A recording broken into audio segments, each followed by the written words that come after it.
ஒரு குரு கிட்ட போனா நீங்க என்ன கிடைக்கும் நினைக்கிறீங்கன்னா பணம் வந்துடும், காசு வந்துடும், வீடு வந்துடும், எல்லாம் வந்துடும் நினைக்கிறீங்க. அப்படி இல்ல. முதல்ல உங்க நிம்மதி போகும், கம்ஃபர்ட்டா வாழணும்ன்ற எண்ணம் போகும், இருக்கிறது பூரா ஒவ்வொன்னா போகும். ஏன்? எல்லாம் டெஸ்ட். இதை தாண்டி அவன் வருவானான்னு பாக்குறாரு அந்த குரு.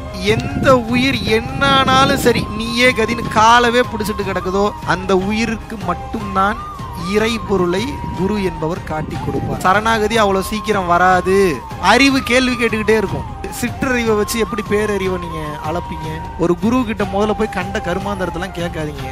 நீங்க தகுதியான நபரா இருந்தீங்கன்னு வைங்க, அந்த குரு தகுதியான குருவா இருக்கிறாருன்னா எந்த பொருள் வேணுமோ அந்த பொருளே எடுத்து கொடுத்துருவாரு, வச்சுக்க போடான்னு. ஆக மொத்தம் மேட்ரு எதுல இருக்கு? உங்க அறிவை காமிக்கிறதுல இல்ல, காலை புடிச்சுக்கிட்டே கிடக்கிறது தான் இருக்கு. ஏன் காலை புடிங்கன்னு சொல்லல, அந்த தன்மையில இருங்கன்னு சொல்றேன். கடைஞ்சு எடுத்து வலிச்சு எடுத்து புழிஞ்சு டவுசர் கூட இல்லாம ஓட வைக்க வேண்டிய சூழ்நிலை எல்லாம் வரும். கடைசியாக அது தங்கமாக ஜொலிக்கும். அது வரைக்கும் விட மாட்டோம்.